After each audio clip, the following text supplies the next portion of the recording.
Coming up on Mountain News this morning, dozens of people are left unaccounted for in Virginia after a severe storm leads to some intense flooding, and a well-known rock band in our region mourns the loss of one of its members.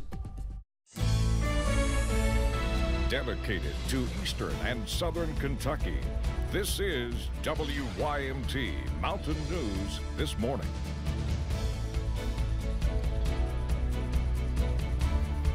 Good morning to you. It's almost 5:30. I'm Dakota Makris, and it is Thursday. Today is my Friday, and I'm going to mention that until the newscast is over. So let's take it over to Brandon this morning. Brandon, I know you're so upset that you just won't get to see me tomorrow, and I know it's upsetting. Did you say something? I did. I wasn't paying attention. Yeah, I could tell. Nah. I could tell. I could tell. It's okay.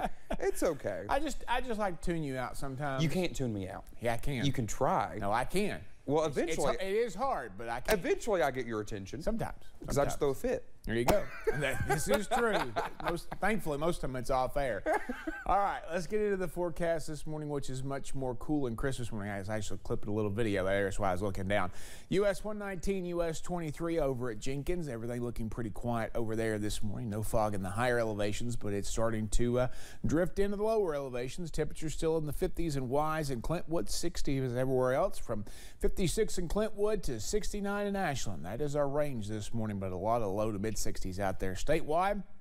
Warmer air out to the west, 69 Bowling Green, 74 in Louisville this morning, even 66 across the river in Cincinnati, 66 Paducah as well, 65 in the Tri-Cities down in southwest Virginia and northeast Tennessee. 12-hour planner for today, sunrise at 6:23, sunset at 8:25. You should see both of them. Thank you all for sending in those supermoon pictures from overnight there. It was a beautiful scene to see. I got to see just a glimpse of it hid behind the fog this morning on my way in. 85 is our forecast high a little bit later on this afternoon. Straight chance for a passing shower or storm in the heat of the day, but I think most of us stay dry. Dakota? All right, Brandon, thank you. Emergency management officials in Virginia say more than 40 people in Buchanan County are unaccounted for after a severe storm. A series of severe thunderstorms stalled over southwest Virginia Tuesday, dumping up to 6 inches of rain in just a few hours. The flooding caused landslides and washed out bridges, leaving many roads impassable and leading to a state of emergency declaration by Governor Glenn Youngkin. In Buchanan County, help has poured in from across the Old Dominion state. We have approximately 18 search and rescue organizations actively assisting, coming from as far away as Lynchburg, Virginia. At this time, we have no confirmed fatalities. More than 100 homes were affected by the flooding, and officials say it will take time to get to some areas. EMS agencies have established a shelter at an elementary school in Oakwood, and a missing person and welfare check hotline has been set up. You can call the number on your screen for immediate assistance. A southern Kentucky woman was found dead in Lake Cumberland on Tuesday. The coroner says 29-year-old Chelsea Ray Gregory was found in the water near Fishing Creek west of Somerset. The coroner says people with her have given them 2 different stories. One was that she was diving off a bluff. Another said she got out of the boat she was in and was swimming when she went under. Fish and Wildlife officers recovered her body. She was not wearing a life jacket, but the coroner says someone on the boat tried to throw her one. An autopsy is scheduled for today. A death investigation is underway in Lee County, where a man died while working. Officials say the Lee County Road Department was directing a mowing operation in St. Helens when flagging crews found an operator slumped over in the tractor and mowing machine. Well, the man was not breathing and was unresponsive, with crew members performing CPR until first responders arrived. The man, whose name has not been released, later died at the Kentucky River Medical Center. Questions are being raised after a southern Kentucky man made some strange phone calls, then disappeared. That's the situation surrounding the case of Ricky Griffiths in Wayne County. Police are investigating, but his family fears something sinister happened. Our Phil Pendleton talked with his sister about the strange circumstances surrounding the case. This family is about at their wits' end with many questions on what exactly took place. They believe something happened last week, possibly Monday, Tuesday, or Wednesday of last week, sometime around July the 4th. That's about the last time they received communication from him.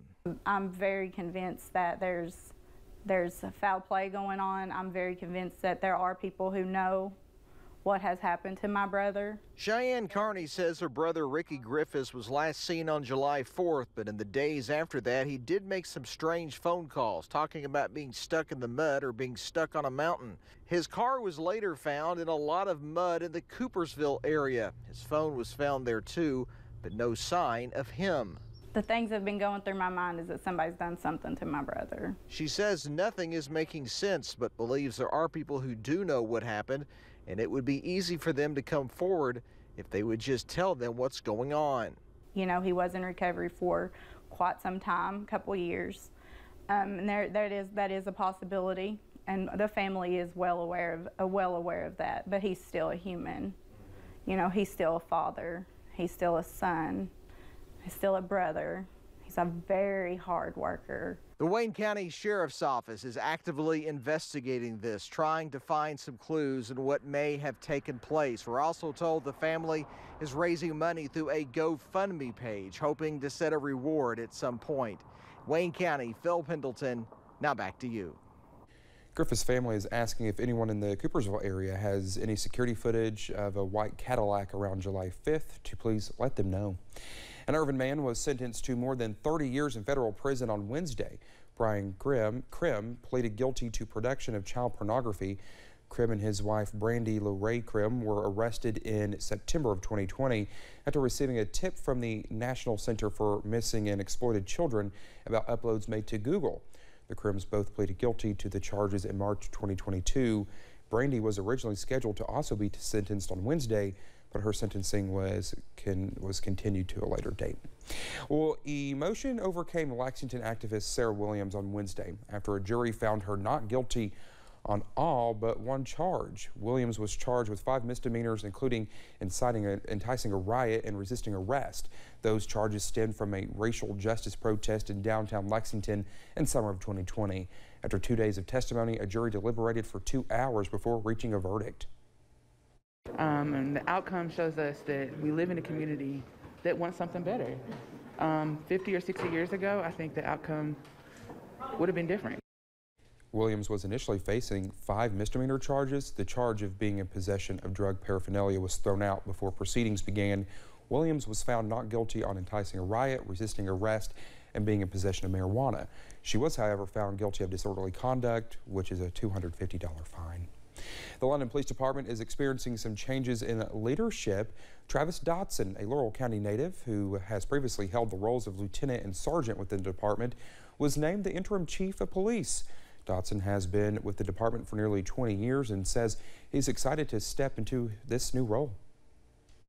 I love London, and I just want to serve this community the best I can, and the folks that work here that I work with, and I'm looking forward to the future with leading them, and it's just such an honor. Well, Dotson says he hopes to build leaders and mentor young officers within the department, officers who will have the opportunity to pass the torch to the ones who come after them. Well, days before the new chief stepped into his role, he was met with an unusual circumstance. Well, Travis Dotson says the weekend before he began his new position, he was notified that someone was using his name and the London Police Department's number to scam people, calling various community members, trying to extort them and get confidential information and money. If I do call you, you'll know it's me. So now you've heard my voice, people know my voice. So if you hear somebody calling and asking for money or saying a lot of information, wanting information on you, it is not me. Well, Dotson says if you receive any of these calls, you should contact the London Police Department immediately so it can investigate. A West Virginian war hero is on his way to his last wish being granted. The body of Woody Williams was taken to the nation's capital yesterday before he lies in honor at the Rotunda today. It was a hero send-off with a water cannon salute on the tarmac at Yeager Airport. Kimberly Donahue has a look at the rare honor. The runway of West Virginia International Yeager Airport glistened with a water cannon salute Wednesday in a hero send-off to Woody Williams. 40 of Woody's loved ones and 10 Medal of Honor recipients joined a chartered flight to watch the World War II hero lie in honor at the U.S. Capitol Rotunda, as others who respected Williams watched on. I think he impacted everyone's lives, and obviously our world or our country is the way it is today in part to his heroism. Airport and law enforcement officials alike say it's rare for someone to receive a water cannon send-off. It's just another marker of Woody's unique legacy in the state of West Virginia. While he is now sadly gone, the ideals that he lived by are not. The love of his family, his friends, and his faith and service to country above all. He really never gave up on the concept that he himself, through the power of his generation, could make a real difference.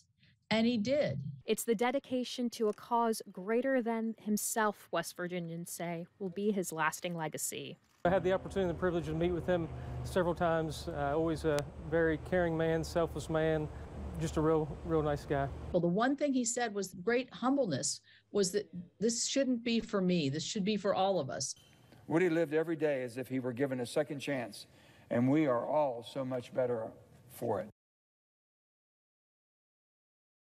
CRW officials say Woody's memory will forever be honored at the airport through the Woody Williams Military Flight Operations Center. Well, many of you may know the Eastern Kentucky classic rock band Midlife Crisis. Band members tell us Clyde Trent Jr., their bass player, died Tuesday morning at work. They say he went to sit in his truck to cool off when he collapsed. Members suspect he died from a heart attack, and now they are trying to move on together while remembering their brother. He loved anything that would get the crowd into it. Yeah. Clyde was a show person. You know, he put on that charisma on stage with those sunglasses and never smiling. But it's funny because as soon as he stepped off stage, he was all about joking. Clyde Trent Jr. was 53 years old. You can see his funeral arrangements and hear more about him on WYMT.com. Well, still to come this morning, one of the Kardashian sisters expects baby number 2 thanks to the wonders of modern medicine. Rain chances are holding off for now, but they will likely be back before you know it. I'll have the latest in about 3 minutes.